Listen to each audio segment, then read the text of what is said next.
ressembler la société en 2024 ? Je me mouille avec une prédiction pas piquée des verres. Moi, je vous explique qu'en 2024, on va voir de plus en plus de personnes qui vont commencer à entretenir des relations amoureuses avec des compagnons virtuels. C'est-à-dire que c'est le virtual flirting, ça existe déjà. Mais moi, je base cette prédiction sur le fait que, en tout cas aux US, il y a un véritable fléau, c'est celui de la solitude. Les gens sont excessivement isolés et pour une raison aussi, une raison géographique, c'est-à-dire que les gens sont loin de leur famille par définition. Tu es dans le Midwest et puis tu vas faire tes études et tu te retrouves très vite à 800 km de chez toi et c'est très difficile aujourd'hui de créer des nouvelles relations sociales. D'ailleurs, pour beaucoup de gens aujourd'hui, en tout cas aux États-Unis, je sais pas, je pense que c'est différent en Europe, mais pour beaucoup de gens aux États-Unis, leurs relations avec leurs amis et leur famille sont déjà largement numériques. C'est-à-dire que elles ne sont déjà plus physiques. D'abord, voyager devient de plus en plus coûteux, et donc leur relation avec leurs amis et leur famille, c'est des messages textes, c'est des zooms, c'est déjà ça, quoi. C'est toutes leurs interactions sociales se sont déjà digitalisées, et ça aussi on le sait. Internet sur le plan amoureux, c'est l'outil qui permet de créer des relations amoureuses. Regardez le graphe que je vous montre là, il n'y a pas photo. Donc, je pense qu'on va voir arriver des chatbots qui vont être dotés d'une mémoire beaucoup plus longue et qui vont autoriser un discours amoureux, voire sexuel.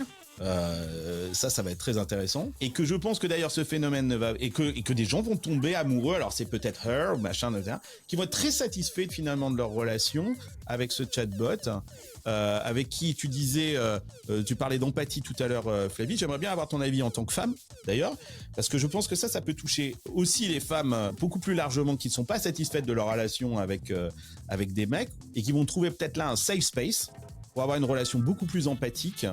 Et qui vont tomber amoureux et les mecs aussi, hein. Et d'ailleurs, ça va pas être que des célibataires, hein. Je pense qu'on va avoir des relations adultères digitales, quoi, en fait. Le gliden des chatbots, quoi. Bah non, moi, je peux juste te dire que c'est mon mec qui m'a montré sa version vocale de ChatGPT. Il lui a mis une voix de Claudia Schiffer, tu vois, un peu allemande. Et j'étais là, c'est un peu dérangeant quand même, quoi. En fait, tu vois, tu lui parles toute la journée et tout. Et tu vois, voilà. Claudia Schiffer qui première interaction avec un chatbot dans mon couple. Donc il est en train de tomber amoureux, ton mec, hein. Il va pas tarder à te quitter, hein, Flavie, hein. Ouais. Tu vois, il est en plein tu lui feras écouter ça, quoi, en fait. Il est dans une relation adultère, là. Non, je délire, vous pensez que c'est délirant, là, ce que je dis, Gary, ou c'est une mauvaise nouvelle pour toi, qui est quand même le beau mec, quoi, en fait, tout ça. Ouais. Tu vois, ton avantage naturel qui t'a été offert par les dieux ne va plus servir à rien. Il a déjà servi, vu que moi je suis marié avec ma femme depuis 10 ans et que je suis très heureux, donc j'ai aucune envie de faire quoi que ce soit d'autre. Oh, l'enfoiré. Ouais, j'y crois dans le sens où effectivement il y a beaucoup de gens seuls. J'avais fait une expérience que je trouvais ça assez amusante. J'avais demandé à ChatGPT de me coacher sur ma carrière. Donc là on parle plus d'un assistant dans les Mais ça amours. pourrait être pour te coacher dans ta relation de couple, hein. Dans n'importe quoi. Et en fait ça m'a coaché pas mal. Ouais. Ça m'a donné des résultats qui étaient assez dingues. Et donc en fait tu pourrais dire bon voilà, moi j'avais besoin d'un coach au niveau carrière. Il y a des gens qui ont besoin de relations amoureuses ou quoi que ce soit. Oui, pour une autre. Je trouve ça un peu triste. Par contre d'un certain côté, je me dis waouh putain, on est arrivé à un point où la société pour combattre la solitude, les gens vont parler à de l'AI. Ça fait un peu c'est un peu tristounet, je trouve, le truc. Moi je trouve pas ça délirant, Carlos, parce que je crois que l'ingénieur de Google qui avait dénoncé que la techno interne de Google avait déjà atteint les GI, c'était en fait quelqu'un qui était donc c'était un QA tester de chatbot, si vous vous souvenez. Je me souviens plus du nom, désolé, faudra aller retrouver la source. Et il me semble que la raison pour laquelle il a dénoncé tout ça, c'est parce qu'en fait fondamentalement il était tombé amoureux de ce chatbot. Donc je pense que c'est pas déconnant du tout, et je pense qu'en effet ça va être de plus en plus troublant. Toi, tu nous fais une prédiction, Kevin, sur justement la société. C'est que tu disais que on va avoir un phénomène de déconnexion face à cette technologie, c'est-à-dire ça va trop vite, il y en a trop, et donc on va voir des gens, tu disais, qui vont se replier dans des bulles ou complètement se déconnecter. En fait, je me suis posé la question de la déconnexion, parce qu'on connaît tous cet effet Fox News dont tout le monde a parlé autour de Trump, qui est le repli sur un certain média particulier. Et je me posais la question au final de la déconnexion. Alors ça, c'est un pari un peu fumeux, parce que la déconnexion aujourd'hui, elle est plus possible. Tout est connecté. connecté, on a besoin de toute façon d'être connecté. Mais donc qu'est-ce que ça veut dire la déconnexion? Ça veut dire le shift sélectif vers un certain nombre de médias, de médiums particuliers. Donc c'est pas une déconnexion totale, ce que tu veux dire par là, c'est une déconnexion... Ouais, c'est un choix beaucoup plus... curation. Ouais, une curation beaucoup plus forte. On le voit de plusieurs manières. Tous les segments de news, j'ai trouvé une Pew Research. Ouais, super intéressant ça. Donc tous les segments de news sont en perte d'audimat gigantesque. Le seul qui s'en sort, c'est Fox, évidemment, Fox News. Les jeunes sont complètement déconnectés de ces trucs-là. Donc les histoires globales, elles les atteignent au final que très peu ou sous le biais des biais complètement délirants d'influenceurs, mais qui sont pas du tout le reporting traditionnel qu'on connaît. Donc avec aussi tous les problèmes qu'on connaît, parce que soudoyer un influenceur pour faire passer des messages, c'est beaucoup plus simple que soudoyer le monde. Donc on a des sujets comme ça. Moi franchement, je vois un système où que ce soit les technologies qui peuvent devenir angoissantes, que ce soit les actualités qui peuvent devenir angoissantes, faut pas oublier qu'on va être dans une campagne électorale en 2024 qui va être à gerber. Faut aussi attendre. Là, on voit déjà l'arrivée des grosses pattes hitlériennes de Trump. Ouais, voilà. Des manipulations d'opinion à cause de fake news, etc. En gros, les gens vont vraiment vouloir croire que ce qu'ils veulent croire, c'est-à-dire leur bulle qui trust, à tort ou à raison. Mais ils vont se replier essentiellement là-dessus. Mais en parlant des médias, Kevin, moi je suis entièrement d'accord avec toi. Je pense qu'aussi il y a un autre truc qu'il faut que tu rajoutes à ce que tu dis, c'est qu'on va voir, les médias vont voir arriver de plus en plus de contenu généré par IA, ce qui va les mettre à mal parce que l'inventaire publicitaire va être démultiplié, donc les médias traditionnels vont avoir de plus en plus de mal à vendre leur inventaire publicitaire parce qu'il y a plus de contenu qui va être disponible. D'ailleurs, moi je prédis pas mal de licenciements et de consolidation en fait dans le secteur. Et je pense qu'au contraire, c'est une très très bonne news en tout cas pour des émissions comme Silicon Carnet, qui sont des émissions avec une bulle quelque part, parce que là tout d'un coup c'est une sorte de sanctuaire. On y va parce que là je sais que je suis sur de l'humain, je suis sur du réel, donc le podcast, le vidéocast, des trucs comme ça va prendre un gros ascendant, parce que là tout d'un coup je sais qu'il n'y a pas d'IA qui a été involved, il y a un parti pris, il y a une vision, il y a des gens qui me ressemblent, et je pense que l'avenir des médias, elle va passer par justement plus de contenu live, plus d'abonnements, des événements